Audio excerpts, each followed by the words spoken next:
Okay, guys, we are on chapter 13. I'm kind of excited because I've been waiting for Jax to come up, and the last thing that I read is she said she would have bet her life that the Prince of Hearts had just entered the party. So hopefully Jax shows up. So let's get started. Don't turn around. Don't turn around. Don't. Evangeline only meant to look for a second, just to make sure he was really there, that the phantom cold covering her skin was not from some unseen ghost or breeze. Her eyes went toward the arch first.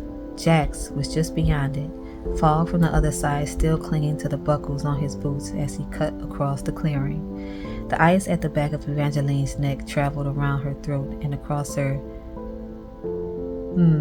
décolletage. What was he doing there? Since the last time she'd seen him, Jax had changed his hair to a striking shade of dark blue. If his sharp face weren't so unmistakable, Evangeline might not have recognized him so quickly, but even his face looked colder than before. His lips were two wicked slashes, his eyes ice, and his perfect skin more marble than she remembered, pale and smooth and impenetrable.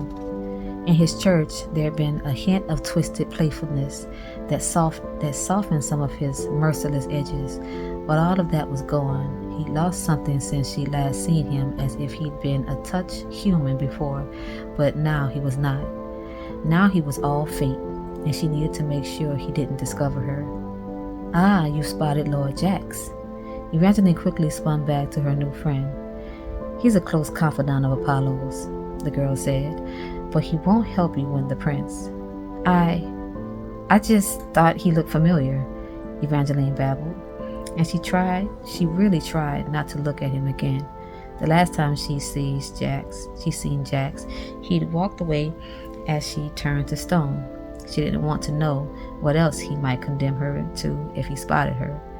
But she was like the tide drawn by the tremendous force of the moon. It was no wonder waves were always crashing. They must have hated the pull as much as she did. When she turned, Jax was still cutting through the party, all cold-blooded grace and disinterest. Instead of a traditional doublet, he wore a loose shirt of gray linen, raven black pants, and rugged leather boots, the same dark color as the fur-lined half-cape usually slung over one of his straight shoulders. He didn't appear to be dressed for a party. The buttons on his shirt weren't even all done, but he captured more than just Evangeline's attention. People looked away from Apollo, lounging across his balcony rail, simply to watch Jax rudely ignore everyone who attempted to engage him. No one appeared afraid of him the way they should have been. No one flinched or paled or ran. Evangeline had never found out exactly what sort of trouble Jax had gotten into during the Week of Terror, but since then, he must have decided to conceal his true identity. Here, he was just an insolent young aristocrat with a rootless face and the ear of the prince. Jax walked straight toward the phoenix tree and was immediately given permission by the guards to climb the stairs winding around it. Not once did his gaze drift from his path or venture anywhere near her, which was good. She didn't want Jax to notice her. "Lord Jax doesn't really speak to anyone," said Evangeline's new friend. "There are rumors he's recovering from a great heartbreak." Evangeline stifled a humorous laugh. Jack didn't look heartbroken to her. If anything, he looked even more unfeeling than the last time she'd seen him. The safest bet for her would have been to run, to escape back through the arch while Jax was out of sight.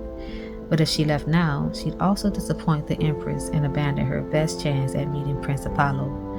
Evangeline looked back up at the balcony where the prince still lounged across the rail.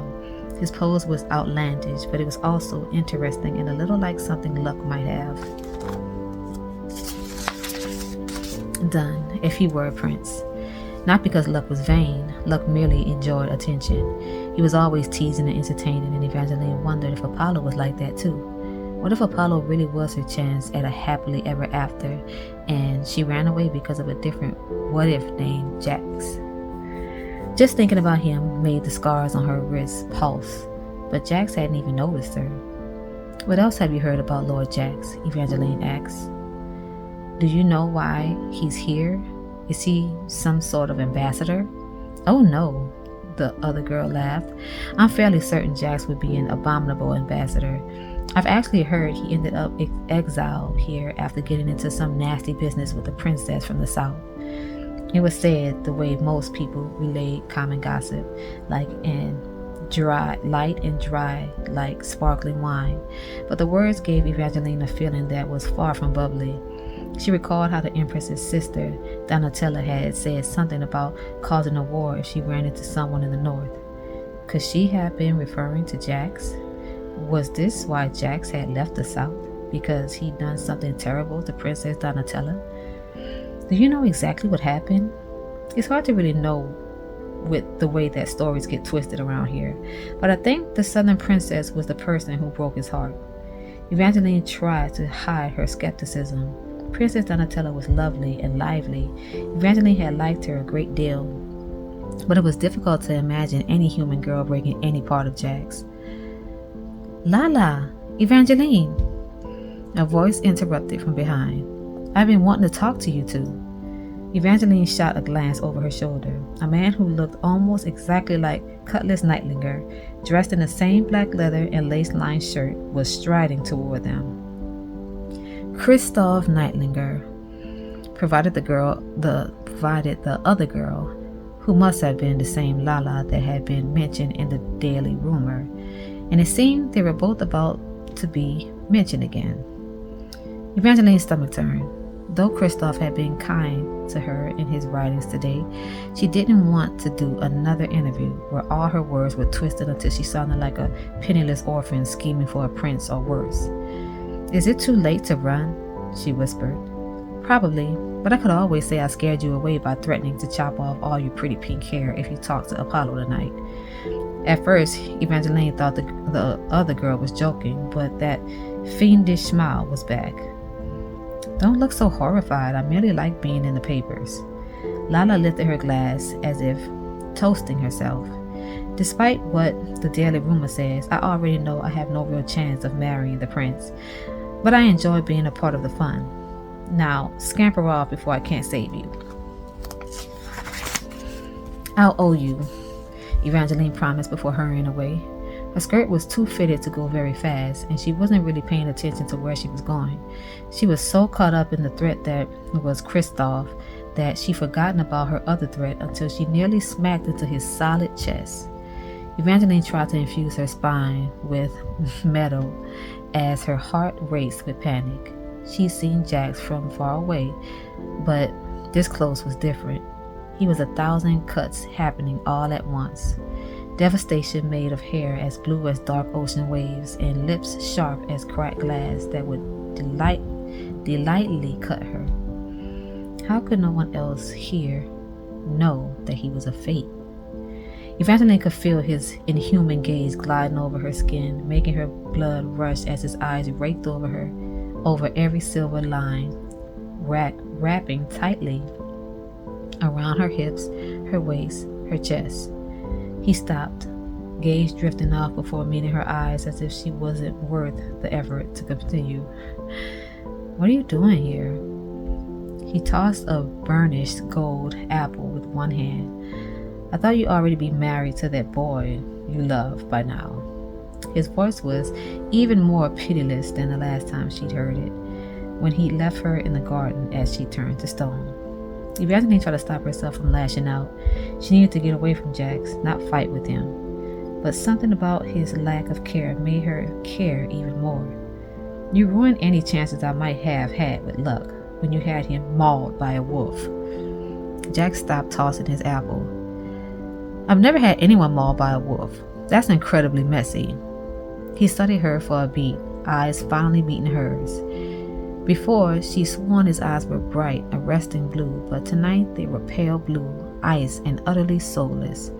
One look and Evangeline felt cold all over. She thought about Lala's claim that he'd had his heart broken by Princess Donatella, but Jack's next words destroyed any sympathy Evangeline might have had for him. So you didn't really love him in the end? Were the scars all over, or did you just take a look at his mutilated face and run the other direction. Evangeline scowled. Jax would think the worst of her because that's probably what he would have done. But she didn't correct him. She'd rather have the fate think badly of her than know that he'd been right, and the real reason she wasn't with Luck was because he had chosen Marisol. And then he disappeared. But Evangeline wasn't going to dwell on that. She'd come here to forget about Luck, to find a new happy ending, and she planned to do just that, hopefully with a different prince from the one standing before her. I'd rather not discuss this with you, and I think they're calling everyone for dinner. Oh no, little fox. We have unfinished business. Jax dropped his apple and took her neck, cupping her pulse with his cold palm. Jax, Evangeline gasped. What are you doing? And what had he just called her? His other hand slid into her hair, musing her curls. The touch was inappropriate and intimate as the too familiar nickname he'd just given her. She could feel her chances at happily ever after slipping further away as she heard the party chatter shifting to whispers. 100 tongues all suddenly talking about the scandalous way Jax was holding her right under the prince's balcony. Jax, I told you I'd kiss 3 other people, not you. Then why aren't you pulling away? He taunted. I can't fight you, you're a fate. Liar, I'm not hurting you or kissing you. He moved the hand at her neck to toy with her racing pulse, softly dragging his fingers up and down over the frantic beat, making her heart pound even faster. I think this excites you. You're delusional. Evangeline finally pulled away. Her heart was racing, but it wasn't from excitement. She was sure, although maybe there was just a tiny hint of it, but she couldn't fathom why. Jax laughed under his breath. Relax, little fox. I'm not trying to ruin you. He stole her wrist and tugged her closer in a mockery of a dance. She stepped back and he stalked forward until her thighs met the hard table. What are you doing, Jax? I'm trying to make you more interesting. He leaned in closer. He didn't touch her anywhere other than her wrists, but someone watching from afar might have thought they were on the verge of kissing from the intentional way he angled his body and canted his head. Only Evangeline could see that his eyes were dead. Earlier, you were just a minor threat, one that people imagined might disappear if they chose not to look your way. But now that I've noticed you, there will be no disappearing. You think too highly of yourself, Evangeline hissed, but people were definitely watching. At least half the eyes of the party were on them. From her peripheral vision, she could see that Christoph Neitlinger had taken out a pen and started jotting things in a notebook. If you're lucky, Jax murmured, Apollo is watching too, and he's already jealous. I don't want to make him jealous. You should. It will make your job so much easier since Apollo was the first person I want you to kiss. In one of his what the heck does it say? Preternaturally quick moves, Jax dropped her wrist, pulled a jeweled dagger from his boot, and pricked the tip of his ring finger. Dark red blood glittered with impossible flecks of gold. Evangeline tried to lean away, but he moved faster. He brought his hand up to her mouth and marked the seam of her lips with the blood. Metallic and sweet, incredibly sweet. She wanted to hate the taste, but it was more like a feeling than a flavor. It was the last perfect moment before a dream ends. Drops of sunshine falling like rain. Lost wishes that had been found. Evangeline wanted to lick. No. Jax lifted his hand quickly, closing her lips with his fingers. Don't lick it. You need to let the blood sink into your lips or the magic won't work. Evangeline's euphoria turned to cold, slick dread. When she made the deal with Jax, she'd been nervous about kissing strangers. It had never occurred to her that her kiss could actually hurt them, that Jax might paint her lips with blood and infect her with his magic. What did you do? She asked. What would happen if I kissed Prince Apollo? If I kissed Prince Apollo. when, Jax corrects flatly. If you don't kiss Prince Apollo before tonight's party is over, you'll die. Which would be a shame, since there are much better ways to go. Jack's unfeeling eyes dropped to the mouth he just painted with his blood. Then he strolled back toward the rest of the party. Jax is something else. Glad he showed up though. Come through personality. So yeah, until the next time, that was a good read. Good night.